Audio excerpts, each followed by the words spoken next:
When I was 10 years old, my family moved into an old house on the edge of a small town. The house wasn't fancy. It had cracked walls, squeaky wooden floors, and a large backyard that seemed much bigger than the house itself. At the far end stood a gigantic Balete tree whose twisted roots curled out of the ground like giant fingers. The neighbors often stared at the tree when they passed by. One afternoon, while my mother was unpacking boxes, an elderly woman from next door stopped by. "You should avoid the backyard after dark," she said quietly.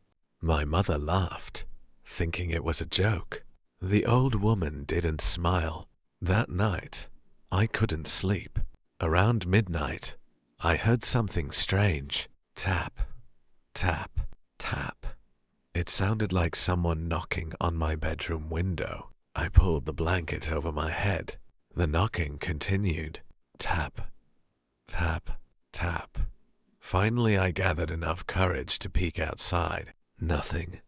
Only the silhouette of the Balete tree swaying gently in the moonlight.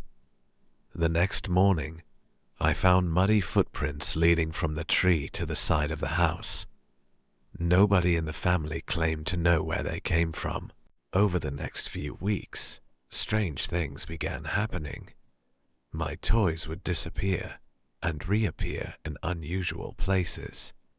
Doors that were locked would suddenly be open. Late at night, I sometimes heard soft whispers drifting through my bedroom window. At first, I thought it was the wind. Then one evening, I heard my name, clear as day. Marco. I froze. The voice seemed to come from the backyard. I ran to tell my father. He searched the entire property with a flashlight but found nothing. A few days later, my cousin came to visit. We spent the afternoon playing hide and seek. When it was my turn to hide, I slipped behind the Balete tree. That's when I noticed something carved into the trunk. A face, 2 hollow eyes, a crooked mouth. The carving looked ancient.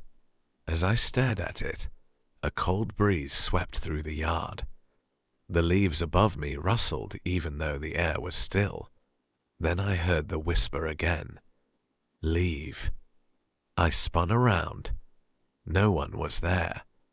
Suddenly, a foul smell filled the air, like wet soil mixed with something rotten. The branches overhead began to shake violently. I ran as fast as I could back to the house. That night, my grandmother arrived. After hearing what had happened, she walked straight to the backyard carrying a small lantern. She stood before the Balete tree and whispered a prayer. For several minutes, nothing happened. Then the wind stopped, the smell disappeared, and the yard became completely silent.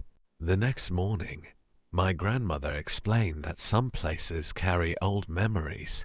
Not every spirit wants to hurt people, she said. Some simply don't want to be disturbed. A week later, my father arranged to have a fence built around the Balete tree. The strange event stopped. No more whispers, no more footsteps, no more missing objects. But sometimes, when I visit that old neighborhood, I notice something unusual.